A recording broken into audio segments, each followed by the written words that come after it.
এই পৃথিবীতে আসার আগে আরেকটা জগতে ছিলাম আমরা, তার নাম রুহের জগৎ, আলামে আরওয়াহ। আমরা তো এই পৃথিবীর বাসিন্দা নই, আমরা জান্নাত থেকে এখানে আসছি। সুবহানাল্লাহ। এটা তো আমাদের নোংরা জায়গা, এটা হচ্ছে আমাদের থাকার জন্যে নোংরা জায়গা। আমরা তো জান্নাত থেকে এসেছি এখানে। হাই ক্লাস থেকে লো ক্লাসে আসলে মানুষ খুশি হয়?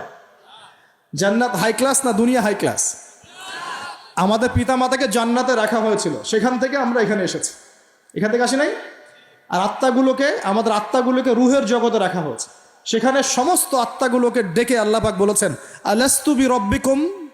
আল্লাহ বলছেন কি? আলাস্তু বিরব্বিকুম, আমি কি তোমাদের রব নই?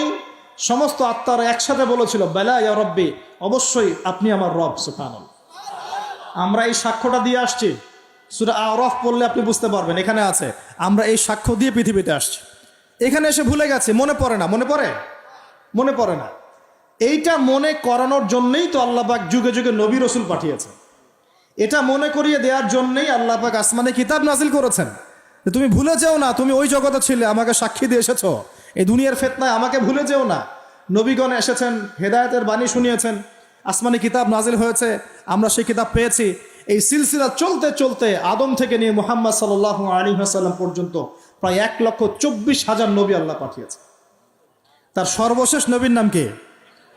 মুহাম্মদ রাসূলুল্লাহ সাল্লাল্লাহু আলাইহি ওয়াসাল্লাম। এর আগে তাওরাত, জাবুর, ইনজিল সবই আল্লাহর পক্ষ থেকে এসেছিল।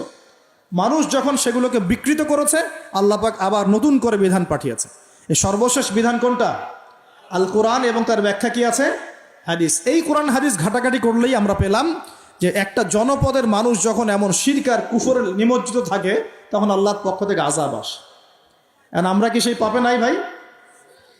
আপনার উপরের লেভেলের সিস্টেম থেকে শুরু করে নিয়ে একদম এই শিক্ষাক্ষেত্র বলেন, হাতের আংটি বলেন, চিন্তা চেতনা বলেন, হ্যাঁ, রাস্তাঘাটের ওই যে গণকের কথা বলেন, কবিরাজের কথা বলেন, জাদুবিদ্যার চর্চা বলেন, হ্যাঁ, ওই ভাগ্য গণকের কথাই বলেন, রাশিফলের কথাই বলেন, সব আমরা শিরকের মধ্যে লিপ্ত আছি এখন। এর পাশাপাশি আমরা কবর পূজা করছি, মাজার পূজা করছি, আমরা আল্লাহ ছাড়া অন্য কারোর জন্য জবাই করছি, মানত করছি, কসম করছি, কুরবানি করছি। কোনো কোনো জায়গায় আমরা আগুনেরও পূজা করছি, আগুনের সামনে দাঁড়িয়ে মাথা নত করছি না? আবার কোনো কোনো জায়গায়, কিছু বড় বড় জায়গায় পর্যন্ত নীরবতা পালন করা হয়। নীরবতা মানে কি? আমরা নামাজের মধ্যে যখন দাঁড়াই, তখন আল্লাহর উদ্দেশ্যে নীরব হই না? আল্লাহর উদ্দেশ্যে নীরব হয়ে আমি আল্লাহর ধ্যানে মগ্ন হয়ে যাই না? তো এখানে আপনি কার ধ্যান করছেন? যখন আপনি আগুনের সামনে দাঁড়ায় নীরব হয়ে দাঁড়িয়ে আছেন, তখন কার ধ্যান করছেন? এটা শিরক হচ্ছে না? এটা তো আপনি আগুনের ধ্যান করা শুরু করলেন। এখানে তো আপনি আল্লাহকে স্মরণ করছেন না। বুঝতে পারছেন না মনে হয়? মনে করেন একজন মানুষ মারা গেছে, লাশ, কথা, তো এই লাশটার সামনে দাঁড়িয়ে আপনি নীরবে 2 মিনিট দাঁড়িয়ে আছেন কেন? কি দরকার? এটা কি নবীর সুন্নত? আপনি নামাজে দাঁড়াবেন, নামাজে দাঁড়িয়ে আল্লাহকে স্মরণ করবেন, আল্লাহর কাছে দোয়া করবেন। আল্লাহ ছাড়া আমরা নামাজের মধ্যে নীরবতা পালন করি না? নামাজে নীরব হয়ে আল্লাহর কাছে ধ্যান করি না? মনোযোগ ধরে রাখি না? তো এখন আপনি কোথায় মেডিটেশন করছেন? এটা তো শয়তানের দিকে যাওয়ার রাস্তা খুলে দিবে আপনাকে। অনেকে আগুনের সামনে মাথা নত করছেন, প্রদীপের পূজা করছেন, অনেকে দেখা যায় বিভিন্ন দিবসে এই যে বানর, হনুমান, এইসবের মূর্তি টুর্তি নিয়ে রাস্তাঘাটে দৌড়াদৌড়ি করছেন। ছেলেপেলেরা এগুলো বেশি করছে। কাকে প্রমোট করছো তোমরা? কাকে প্রমোট করতে যাচ্ছ? কোন সংস্কৃতি প্রমোট করছো? এই হাদিস এটাও আছে শেষ জামানায়, যে আমার উম্মতের একটা বড় অংশ মুশরিকদের সাথে মিশে যাবে এবং মূর্তি পূজা শুরু করবে। এগুলো চলছে না এখন? এগুলো যখন চলবে, তখন আমাদের উপর কি আল্লাহ পাকের রহমত নেমে আসবে ভাবছেন, না আযাব আসবে? ওই যে বলেছে আযাব যে আসে নাই সেটাই আল্লাহর রহমত, এটা আমি গবেষণা করে বলছি। আযাব যে আসে নাই এখন পর্যন্ত, এটাই আল্লাহ পাকের রহমত। তওবা করে ফিরে না আসলে অচিরেই আল্লাহ পাকের আযাব নেমে আসবে ইনশাআল্লাহ। আল্লাহ হেফাজত করুন। তারপরে আমরা শঙ্কিত যে কখন না নেমে আসে। আল্লাহ রাব্বুল আলামিন আমাদেরকে হেফাজত করুন। আমিন। এভাবে প্রতিটা ক্ষেত্রে শিরক চলছে, শিরক আর কুফর। কোরআন খোলেন, হাদিস পড়েন, দেখবেন আল্লাহ পাক যতগুলো জনপদকে ধ্বংস করেছেন, তার প্রধান 2টা পাপ ছিল শিরক আর কুফর। এই যে আমাদের যুব সমাজ এটাই বোঝে না যে নামাজটা ছেড়ে দেওয়াটা কুফরি।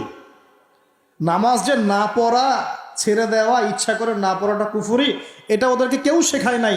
20 বছর পড়াশোনা করেছে বিশ্ববিদ্যালয়ে, স্কুল, কলেজ, বিশ্ববিদ্যালয়ে 20 বছর পড়াশোনা করেছে, কেউ কোনো স্যার ওদেরকে শিখায় নাই যে নামাজ ছেড়ে দিলে কুফরি হয়। এবং এদের সংখ্যা লক্ষ লক্ষ না, মনে হয় কোটি কোটি হবে যুব সমাজ যারা 20-25 বছর পড়াশোনা করে নামাজ যে কুফুর, নামাজ ছেড়ে দেওয়া যে কুফুরি, এটা শিখে নেয়। আর নবীজি বলেছেন মান তারাকা সালাতান মুতাআম্মিদান ফাকাদ কাফারা। যে কোনো মাযহাবের ইমাম সাহেবকে জিজ্ঞাসা করে দেখেন, যে কোনো মাযহাবের আলেমকে জিজ্ঞাসা করে দেখেন, এই হাদিসটা আপনাকে শুনিয়ে দিবে। যে ব্যক্তি ইচ্ছাকৃতভাবে নিজের উপর ফরজ নামাজ ছেড়ে দিল, সে কুফরি করলো। কি করলো? তো এই যুব সমাজকে কে শিখাবে যেটা কুফরি? বহু ছেলে পেলে আমি তো দেখেছি ওয়াজ মাহফিল অ্যারেঞ্জ করা হয়েছে, এশার ওয়াক্ত হয়ে গেছে, সবাই নামাজে দাঁড়িয়েছে, অর্ধেকের বেশি নামাজ বাদ দিয়ে দূরে দাঁড়িয়ে হট্টগোল করছে, হই হুল্লা করছে। এখানে ওয়াজে আসছে বক্তাকে দেখার জন্য আসছে। নামাজ নাই, ওয়াজ শুনে কি করবা তুমি? নামাজ ইম্পর্টেন্ট না ওয়াজ ইম্পর্টেন্ট? নামাজ না থাকলে ইসলাম থাকে? আমি আজকে একটা হাদিস পড়ে আসছি, আস্তে আস্তে পড়তে আসছিলাম এগুলা, যে ইসলামের শেষ জামানায় ইসলামের যে বিষয়গুলো উঠে যাবে, হ্যাঁ, ইসলামের যে বিষয়গুলো উঠে যাবে তার মধ্যে অন্যতম একটা হচ্ছে আল্লাহ পাকের আইন, আল্লাহ পাকের শাসন। উঠে যায় নাই সারা বিশ্ব থেকে? আস্তে আস্তে আস্তে উঠে গেছে না? আচ্ছা, এরপর বাকি থাকবে নামাজ। এরপর বাকি থাকবে কি? নামাজ। ওই নামাজ হবে সর্বশেষ ইসলামের রোকন, যেটা সর্বশেষে উঠে যাবে, নামাজও উঠে যাবে। এখন দেখেন তো সমাজের কত পার্সেন্ট মানুষ নামাজ পড়ে? কত পার্সেন্ট? একটু হিসাব করবেন, খালি মসজিদে ফজরের ওয়াক্তে আর এশার ওয়াক্তে যাওয়া আসা করে বুঝতে পারবেন যে নামাজ কত পার্সেন্ট মানুষ পড়ে, 5 ওয়াক্ত নামাজ কত পার্সেন্ট মানুষ পড়ে। তাহলে এই যে নামাজ যে শেষে উঠে যাবে, তাহলে শেষের সময় আমরা চলে আসছি না? আমরা এখন মানুষকে বিবর্তন শেখাই, অথচ আল্লাহ পাক বলেছেন যে খলাকতু বিয়াদিয়া ইয়া ইবলিস, হে ইবলিস, মা মানাআকা, তোমাকে কে নিষেধ করলো? মা মানাআকা আল্লা তাসজুদা ইয আমারতুক, তোমাকে কে বারণ করলো আদমকে সেজদা করতে, যাকে আমি সৃষ্টি করেছি? খলাকতু বিয়াদাই, আমি যাকে নিজ হাতে সৃষ্টি করেছি।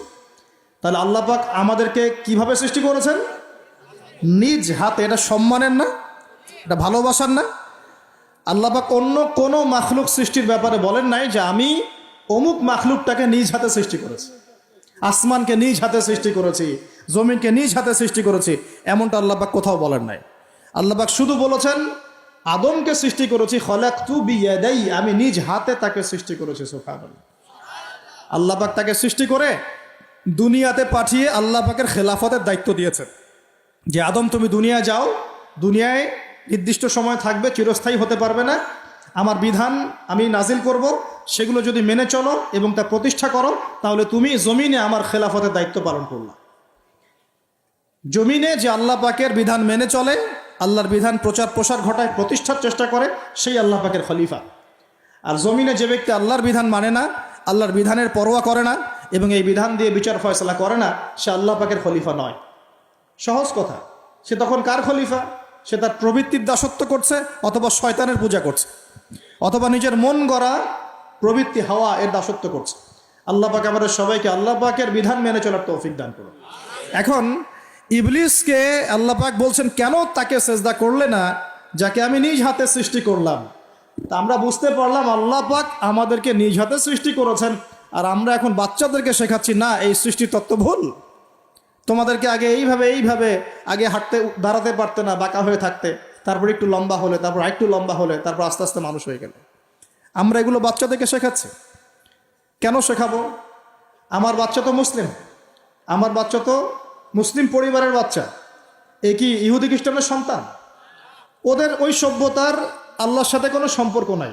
তাদের সৃষ্টি তত্ত্ব বুঝতে হলে এমন বিবর্তনবাদের দরকার হয়। আমার তো দরকার নাই, কারণ আমি তো মুসলিম পরিবারের সন্তান, আমি তো আল্লাহকে বিশ্বাস করি, আমি তো জানি আল্লাহ পাক আমাকে সৃষ্টি করেছেন নিজ হাতে। আল্লাহ পাক আমাদেরকে সৃষ্টি করেছেন কি? নিজ হাতে, এবং রুহের জগৎ রেখে আমাদের কাছে ওয়াদা নিয়েছেন